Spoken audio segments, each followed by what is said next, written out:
Bien, amigos, bienvenidos una vez más a este espacio a través de nuestro canal YouTube Venezuela USA ORG, por aquí desde USA, y para el día de hoy tenemos una invitada que me es grato pues presentarla, como es Maybor Petit, compañera, colega, amiga, que ustedes por supuesto la conocen a través de su blog Venezuela Política, de diferentes medios donde ha podido plasmar sus trabajos de investigación con respecto al área política y también de crimen organizado. Y por supuesto de su canal, que estamos en el interín de su grabación, sale en vivo también a veces, en Sin Filtro, en Sin Filtro, su programa, su canal de YouTube.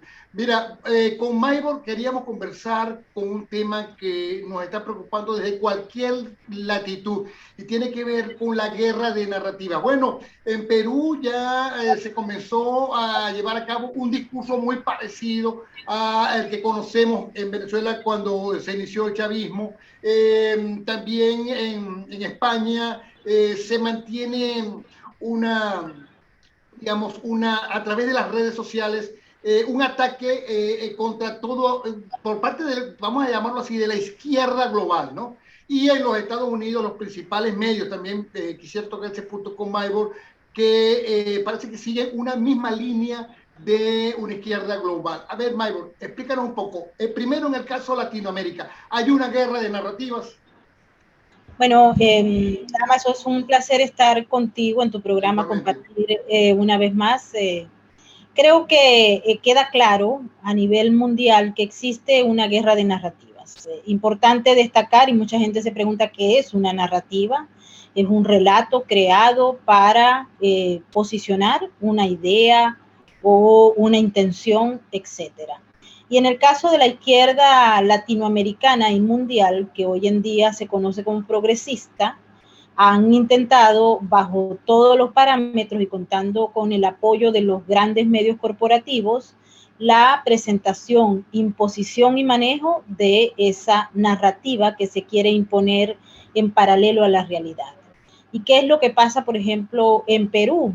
Ustedes pueden observar cómo el actual presidente Pedro Castillo, que llegó al poder luego de unos comicios electorales bastante discutidos y que muchos consideran que fue por la vía fraudulenta, apareció frente a todos los representantes del Congreso y prácticamente delante de todos los peruanos y el mundo, informando que pues tendría una línea de acción que es exactamente la misma que tuvo Hugo Chávez en un principio, y hay que recordar, porque esto también lo ha hecho desde Fidel Castro hasta cualquier otro dirigente del comunismo, del socialismo a nivel mundial. Y es que en un principio ellos niegan ser de izquierda, niegan ser marxistas, niegan ser socialistas y al final, que es el estadio principal a llegar, el comunismo. Ahí escuchamos entonces a Pedro Castillo, permíteme decírtelo, desarrollando una serie de elementos que forman parte de un relato que ya está planteado y que se repite en Bolivia, también se repite con una incidencia importante en México, también lo podemos observar en Argentina y lo observamos en el Ecuador de Rafael Correa y en otros países de la región. Mira, me preocupa, ya que lo tocaste, el tema de Argentina, donde prácticamente estamos hablando de una narrativa que se basa principalmente en la mentira, en lo fake, sobre todo con lo que tiene que ver con el tema del COVID-19, que no ha podido ser controlado. Hay un digamos, una situación bastante caótica con el tema de las vacunas, y a cada rato, pues, prefieren ellos inclusive tener un discurso torpe, como lo tiene Maduro, en el caso el presidente argentino, que tratar de aceptar los errores y las responsabilidades en el manejo, por ejemplo, del tema de la pandemia.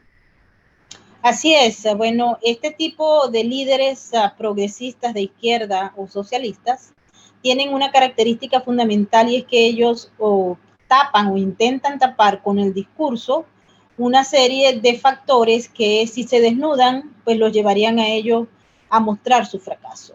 Y es por eso que observamos a un Alberto Fernández que muchas veces llama la atención porque da unas frases que generan polémica, y recordemos la de los indios de Brasil, etcétera, que buscan movilizar los ojos de la opinión pública hacia otro tema que no tenga que ver con sus errores y fracasos en la administración de un gobierno que a todas luces no es capaz y no ha sido capaz, ni creemos que lo será, de manejar la crisis de la pandemia, pero tampoco la crisis económica que vive Argentina antes de que se produjera el caso de la pandemia. Es decir, hay una crisis económica sin precedentes, pero también hay un mecanismo de intención de socialización del aparato productivo a lo que los empresarios se han enfocado en no dejarse, pero que la crisis ha catapultado cualquier intención empresarial que se haya producido en el último año, y esto ha llevado a que la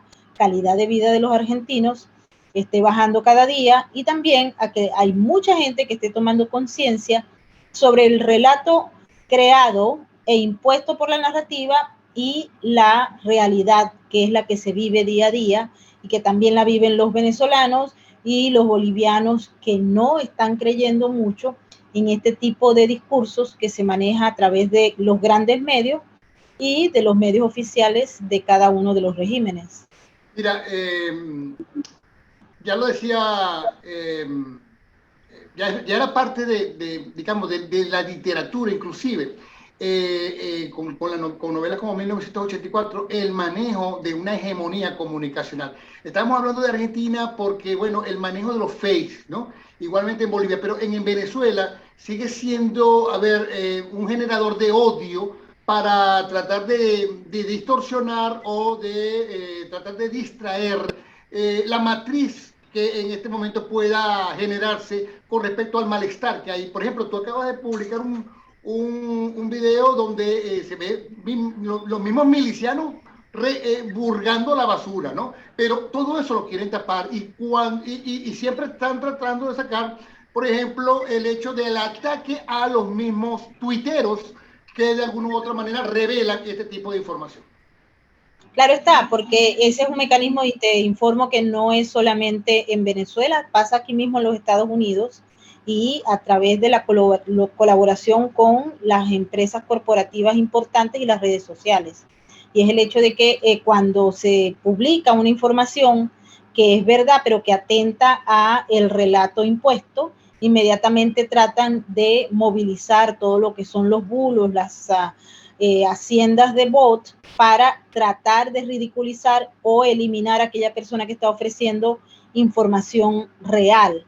E inmediatamente surge, en el caso de Venezuela, programas donde se maneja con bastante eficiencia lo que es la posición de las narrativas y las contranarrativas, como el programa de Diosdado Cabello u otros que todavía tienen una gran aceptación por parte de venezolanos. Lamentablemente, te digo, Damaso, que existe una especie de posición y que entra fácilmente cuando la población ha sido tratada para llevarla a un estadio de desmoralización, que es lo que se persigue.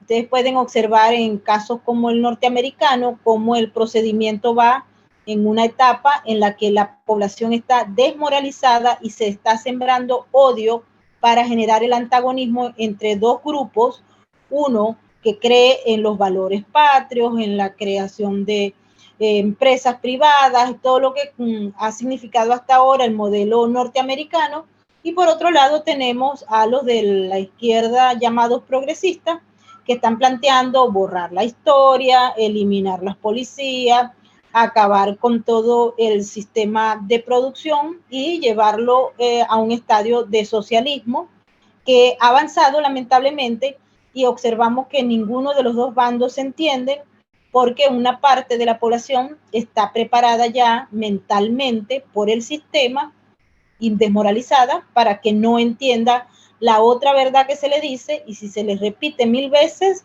hay que recordar la enseñanza que nos trajeron los soviéticos disidentes, que dice que eso ya no tiene ninguna razón de ser, porque cuando hay un cerebro lavado, se requiere una generación o dos para poder empezar nuevamente a crear una mente de ciudadano que sea libre y que acepte las disidencias.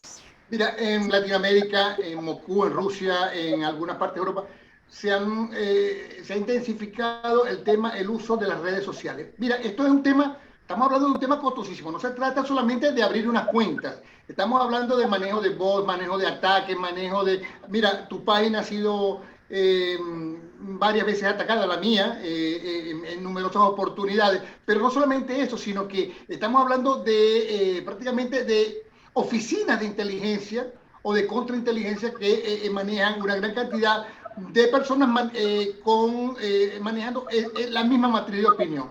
Ahora, en el caso de los Estados Unidos nos llama la atención, nos llama mucho la situación que no tiene nada que ver, se maneja el tema de las redes sociales, pero también de los medios.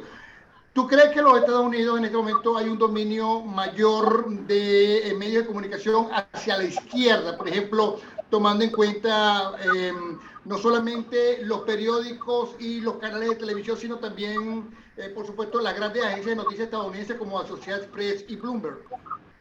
Claro que sí, basta ver el manejo de la agenda informativa y la eliminación de temas que son importantes para tener las dos caras de la noticia, pero que en los grandes medios corporativos, que forman parte de prácticamente 6 grandes empresas las que poseen esos medios, se observa que hay una intención deliberada de posicionar una narrativa y de eliminar la otra y de oscurecerla.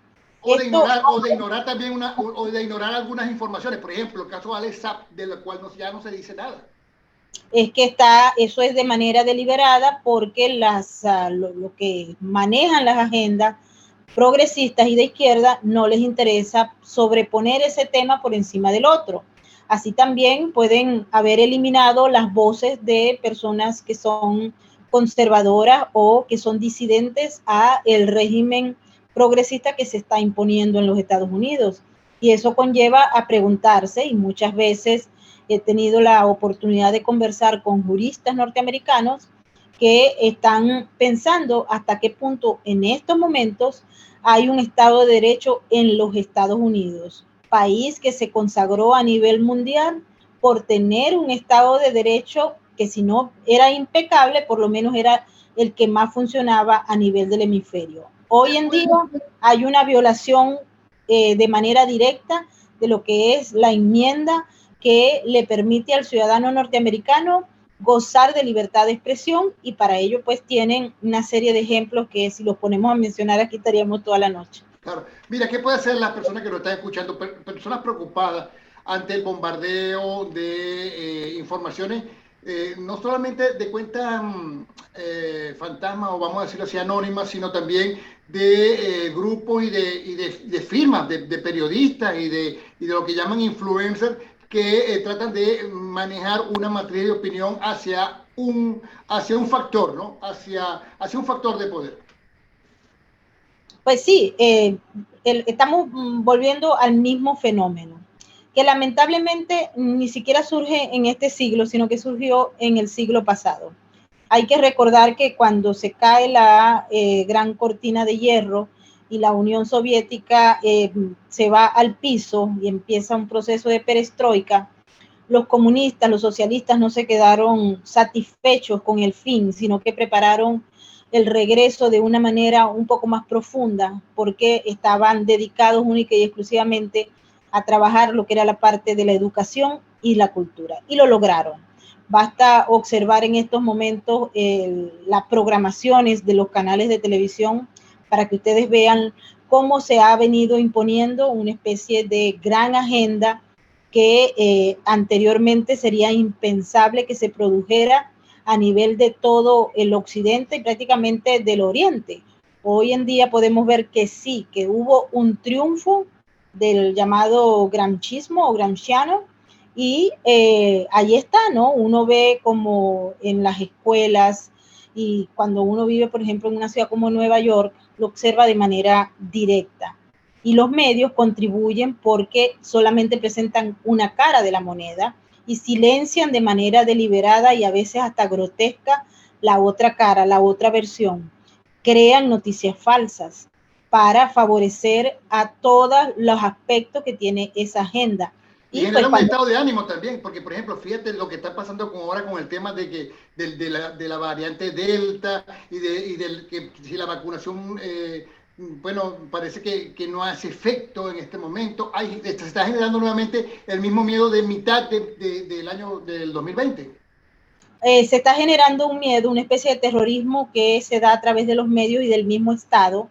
Y también se está ofreciendo una narrativa que culpabiliza a aquellas personas que ejerciendo la libertad que le ofrece la Constitución de los Estados Unidos y también lo que es el Código de Nuremberg y otros, a no vacunarse, pues cada quien tiene la intención y el deseo de decidir sobre su cuerpo y eso no lo puede cambiar ningún gobierno, salvo que sea un gobierno autoritario y dictatorial.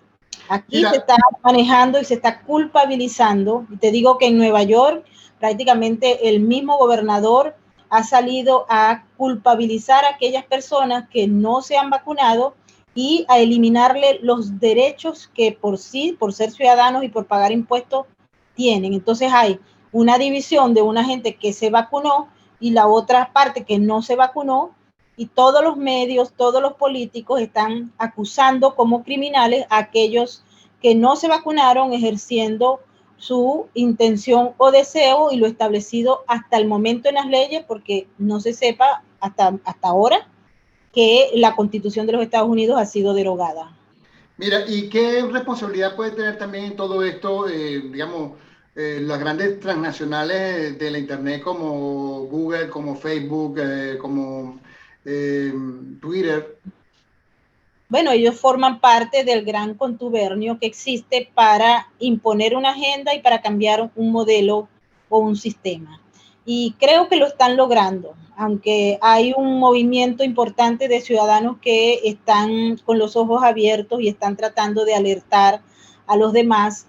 Pareciera que el poder económico monopólico que tienen estas empresas y las intenciones que tienen los dueños de las redes y de estas grandes Big Tech hacen que la ciudadanía se sienta prácticamente invadida y inválida a la hora de tratar de cambiar para protegerse. Mira, como última pregunta, Maybor, y muchísimas gracias porque sé que ya tienes también un programa. Fíjate bien, ¿qué debe hacer el ciudadano preocupado ante esta situación? ¿Hay posibilidad de que hayan grupos se organicen y hayan grupos de discusión con respecto a estos temas?